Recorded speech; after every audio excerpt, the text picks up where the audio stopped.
My niece snatched my daughter's new tablet. Auntie says I can have anything I want. My sister nodded. She's right, your kid has plenty. I calmly took it back, leaned down, and whispered, can you imagine the look on my sister's face when I told her she had 30 days to get out of the lake house she'd been treating as her own for 8 years.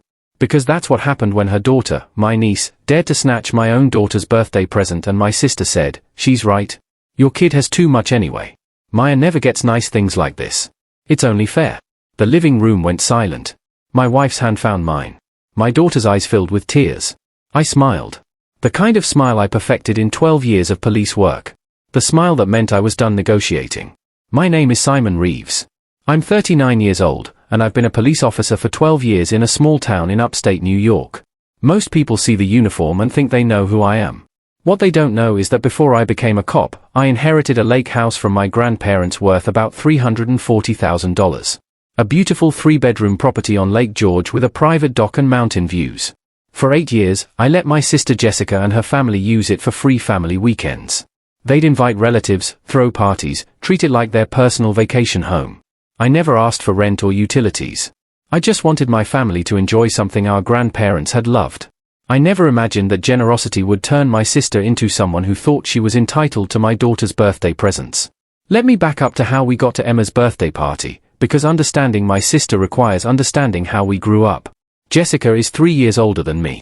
Growing up, she was always the favorite. Not in an obvious, cruel way, just in that subtle way where mom and dad's faces lit up when she walked in the room. Her achievements were celebrated. Mine were expected. Her problems were tragedies. Mine were character-building opportunities. When Jessica got pregnant at 19 with Maya, our parents rallied around her, set her up in an apartment, helped with child care, paid for her to finish community college. She married Maya's father, Trevor, when Maya was 2. Nice guy, but not exactly ambitious. He worked in retail management, made about $45,000 a year. They struggled financially, but never seemed to think it was their responsibility to fix that. I went a different route. Joined the police academy at 21, married Claire at 24, bought a modest house in town at 26. When Emma was born a year later, Claire and I had already planned everything carefully: budget, savings, college fund.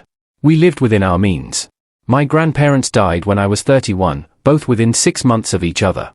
They left the lake house to me specifically, not to both Jessica and me, just to me. My grandfather had always liked that I went into public service. Said it reminded him of his years as a volunteer firefighter. The will was clear and notarized. Jessica wasn't happy, but she didn't contest it. Instead, she asked if her family could use it sometimes for family time. I said yes. Of course, I said yes. It was a big house and we only used it a few weekends a year. Why let it sit empty? That was 8 years ago. What started as sometimes became most weekends. What started as asking permission became informing me they'd be there. Jessica started calling it the family lake house instead of Simon's house we borrow sometimes. She redecorated, changed furniture, painted walls, installed a big screen TV. When I mentioned that I hadn't approved these changes, she said, "Oh, come on. Don't be like that. We're making it nicer for everyone." The bills piled up. Utilities, property tax, maintenance, dock repairs. I paid for everything. Jessica never offered to contribute. When I brought it up once, she said, "You make good money as a cop. We're struggling." I thought family helped family. There's that phrase, family helps family. It's a beautiful sentiment until it becomes a weapon. Claire noticed before I did how much my sister was taking advantage. "She's using you," Claire said after Jessica's 4th weekend in a row at the lake house. "She's treating your property like hers and you're letting her." "She's family," I said. "The house would just sit empty otherwise." "It's your house," Claire insisted. "You inherited it. You pay for it. You should be able to use it whenever you want without checking if your sister is there first." She was right, but I didn't want to see it. I didn't want to be the guy who pulled the rug out from under his sister. I didn't want family drama, so I let it continue. And every year, Jessica became more entitled, more certain that the lake house was hers by right of use, if not by ownership. Then came Emma's 8th birthday party. Claire and I had saved for months to buy Emma the tablet she wanted. Not the most expensive model. We're not rich, but a nice one. For $100, educational apps preloaded, parental controls set up, a purple case she'd picked out herself. We threw the party at our house. 20 kids from Emma's class, pizza, cake, backyard games. Jessica's family came, Maya, Trevor, and Jessica. I was actually happy to see them. Despite everything with the lake house, I still loved my sister. I wanted Emma's birthday to be perfect. Maya saw Emma open the tablet and her face changed. Not happy for her cousin, just calculating, wanting. After cake, after the other kids left, Maya walked up to Emma and just took it out of her hands. Auntie says, I can have whatever I want, Maya announced, clutching the device like it was already hers. She was 8 years old and so confident in her entitlement that she didn't even look at me for permission. My daughter, Emma, also 8, stood frozen, watching her cousin walk away with the birthday present she'd opened 30 minutes ago. Daddy? I looked at Jessica. Tell your daughter to give it back. Jessica crossed her arms. She's right. Your kid has too much anyway. Maya never gets nice things like this. You make good money. We struggle. It's only fair. It's Emma's birthday present. And Maya never gets presents like this. You could buy Emma another one. We can't afford this for Maya. That's not my problem, Jessica. Family helps family. Simon. There it was again. That phrase. That weapon. Claire stood up. Give Emma her tablet back. Now. Jessica's face went hard. You two are so selfish. You have everything. Nice house, good jobs, only one kid, so you can spoil her rotten. Maya deserves nice things, too. Then buy them for her, I said quietly. But you're not taking my daughter's birthday present. I walked over to Maya, who was already swiping through Emma's new tablet, and gently took it from her hands. She started crying immediately. Loud, theatrical wailing. Jessica rushed over. Look what you did. You made her cry. I took back something that wasn't hers. You're so out of line, Simon. You've always been like this. You have to have everything your way. You can't share. Something in me snapped. Not loud. Not explosive. Just a click, like a lock sliding into place. Emma, I said calmly. Go upstairs and pack a bag. We're going to Grandma and Grandpa's for the weekend. But Daddy, my friends, now, sweetheart. Emma knew my cop voice. She went upstairs. I turned to Jessica. You need to leave my house. Oh, we're leaving. Don't worry. Come on, Maya. Let's go to the lake house where we're actually appreciated. About that, I said. You have 30 days to remove all your belongings from the lake house. Jessica froze. What? The lake house is mine. We've let you use it for free for 8 years. That's over. You have 30 days to get your stuff out. You can't kick us out. That's the family house. It's my house. I own it. Check the deed if you don't believe me. Mom and Dad will never forgive you for this. Then I guess I'll deal with that. Trevor, who'd been silent this whole time, put his hand on Jessica's arm. Let's just go. No. Jessica's voice was getting shrill. This is ridiculous. Over a stupid tablet. You're going to destroy the family over this. I'm not destroying anything, I said. You did that when you taught your daughter she's entitled to other people's things. When you decided my generosity was your right. When you forgot that boundaries exist. Simon. 30 days, Jessica. After that, you're trespassing. They left. Maya was still crying. Jessica was calling me every name she could think of. Trevor looked embarrassed but said nothing. After they were gone, Claire hugged me. You okay? No, but I did the right thing. You did. Emma came downstairs with her packed bag. Are we really going to Grandma's? Actually, I said, we're going to the lake house. Just us, our family, like we should have been doing all along. That weekend at the lake house was perfect. Emma swam in the lake. We grilled burgers on the dock. I taught her to fish. No Jessica, no Maya, no drama. Just my family enjoying property that was actually ours. On Monday, I called a real estate agent. I need to sell a property fast. Sarah Kimball had sold houses in the area for 20 years. She took one look at the lake house and whistled. This will sell in a week. Beautiful property, great location. I can list it at $340,000 and will probably get multiple offers. List it at $320,000, I said. I want it sold quickly. You sure? You could get more. I'm sure. She listed it Tuesday. By Friday, we had 3 offers. I accepted one for $335,000 from a nice couple from Boston looking for a vacation property. Cash sale. Close in 2 weeks. I didn't tell Jessica. I figured she'd find out soon enough. Day 15 came and went. Jessica's stuff was still at the lake house. I drove by on day 20. Her car was there. They were using it like nothing had changed. Day 30 arrived. Closing day. The new owners, Mike and Laura Chun, met me at the lawyer's office. Papers signed, money transferred. The house was theirs. I handed them the keys. There might be one small problem. What's that? My sister's family has been using the house. They were supposed to be out by today. I'm not sure if they left. Mike frowned. Are they still there? Possibly. Do we need to get the police involved? I pulled out my badge. I am the police. If they are still there when you arrive, call the non-emergency number. Officers will respond and remove them for trespassing. Laura's eyes widened. Your own sister? My own sister, who's been taking advantage of my generosity for 8 years and thinks she's entitled to property she doesn't own. They drove to the lake house. I followed in my patrol car. I was on duty anyway. Sure enough, Jessica's SUV was in the driveway. Smoke coming from the chimney. Lights on. They were having a family weekend. Mike called the non-emergency line. We just purchased this property and closed today.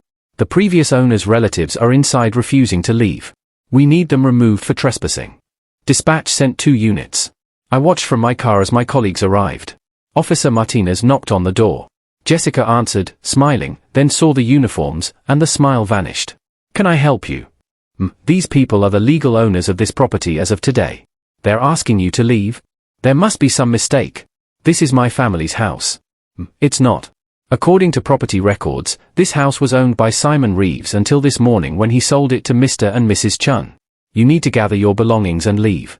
Simon's my brother. He can't just sell the family house. He can. It's his property. And he did. You're currently trespassing. I got out of my car, walked over. Martinez saw me and raised an eyebrow.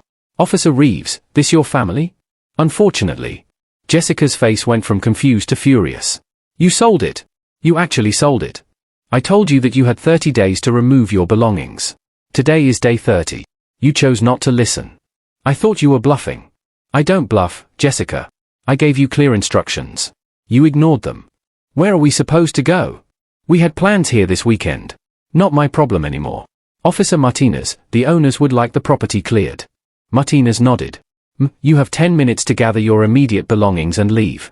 Anything you can't carry, you can come back for tomorrow with 24 hours notice to the owners. This is insane. Mom and Dad will hear about this. I'm sure they will. Jessica, Trevor, and Maya packed their immediate stuff, clothes, toiletries, Maya's toys. Maya was crying again. Trevor looked defeated. Jessica kept shooting me looks that could melt steel. After they left, Mike and Laura walked through the house with Martinez, documenting everything for the record. There's a lot of stuff still here, Laura said. She has 24 hours to arrange pickup, Martinez explained. If she doesn't, it becomes abandoned property and you can dispose of it however you want. Mike looked at me. Officer Reeves, can I ask you something? Sure. Why didn't you just evict her through the courts? Why sell? Because if I'd just evicted her, she'd have found a way back in. She'd have worn me down with guilt trips and family pressure until I gave in. Selling it meant there's no way back. The bridge isn't just burned, it's demolished. He nodded slowly. I get that. Family's complicated. You have no idea. I went home that night and found Claire in the kitchen. Emma was upstairs doing homework. It's done, I said. How do you feel? Lighter, guilty, relieved, angry. All of it at once. Your phone's been ringing. I checked. 17 missed calls from my mother. 9 from my father. 23 from Jessica. Multiple texts, most of them containing words I don't want Emma to learn. I call my parents. Mom answered on the first ring. Simon James Reeves. What have you done? I sold my lake house. That was your grandparents' house. You were supposed to keep it in the family. I did keep it in the family. I kept it for my family, Claire and Emma. Not for Jessica to use as her personal vacation home while I paid all the bills. She's your sister. And she's been taking advantage of me for 8 years. Today at Emma's birthday party, Maya took Emma's brand new tablet, and Jessica said it was fine because Emma has too much. That was the last straw. It's just a tablet, Simon. You could buy another one. It was Emma's birthday present. And no, I shouldn't have to buy another one because my sister can't teach her daughter not to steal. Dad got on the line. Son, this seems extreme. Dad, I gave Jessica 30 days notice to get her stuff out. She ignored it and was still using the house on closing day. The police had to remove her for trespassing. You called the police on your own sister. The new owners called the police. I just happened to be working that shift. Silence. You've changed, Mom said finally. You used to care about family. I do care about family. That's why I'm protecting my daughter from learning that it's okay to take other people's things. That's why I'm teaching her that generosity has limits and boundaries matter. Your grandparents would be so disappointed. That hurt, but I pushed through it. My grandparents left that house to me specifically, not to Jessica. To me, because they knew I'd be responsible with it. I was responsible for 8 years. I let Jessica use it for free while I paid thousands in bills. That was generous. She turned my generosity into entitlement. That's on her. We raised you better than this. You raised me to be fair, to stand up for what's right. That's what I'm doing. Mom hung up. Dad stayed on the line. Simon. Yeah, Dad. I don't agree with what you did, but I understand why you did it. That's all I'm asking for. Your mother will come around eventually. And if she doesn't, then that's her choice. We hung up. Claire came over and hugged me. That sounded rough. Family is complicated. Your family is complicated. My family thinks you're a hero. I laughed despite everything. At least someone does. The next few weeks were quiet. Jessica picked up her remaining belongings from Mike and Laura with Trevor's help. She didn't speak to me, didn't look at me, just loaded everything into a U-Haul and left. My parents called occasionally, but the conversations were strained. Mom was clearly Team Jessica. Dad was trying to play neutral, but leaning toward understanding my side. Then something unexpected happened. I got a call from Trevor. Simon, it's Trevor. Can we meet? Just you and me. We met at a diner in town. Trevor looked exhausted. Look, he said, stirring his coffee nervously. I wanted to apologize. For what? For not standing up to Jessica. For letting her take advantage of you for so long. For not stopping Maya from taking Emma's tablet. I hadn't expected this. Okay. Jessica's been like this for a while. Getting worse. She feels entitled to things because she had a kid young and it was hard. She sees your success and thinks it's not fair. She doesn't see all the work you and Claire put in. I appreciate you saying this. I talked to her about the tablet thing. She thinks she was right. That Maya deserved it more because she doesn't have as much. That's not how the world works, Trevor. I know. I tried telling her. She won't listen. He paused. I'm thinking about leaving her. I wasn't sure what to say to that. I'm tired, he continued. Tired of the entitlement. Tired of the drama. Tired of raising Maya to think the world owes her things. I want better for my daughter than that. What are you going to do? I don't know yet, but I wanted you to know that I get it. Why you sold the house. Why you had to draw a line. You did the right thing. Thanks, Trevor. For what it's worth, Maya's been asking about Emma. She misses her cousin. Emma misses Maya, too. But she doesn't miss having her toys taken. He nodded sadly.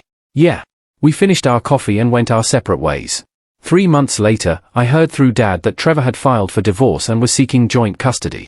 Maya was going to therapy to work on entitlement issues. Jessica blamed me for that, too. That was a year ago.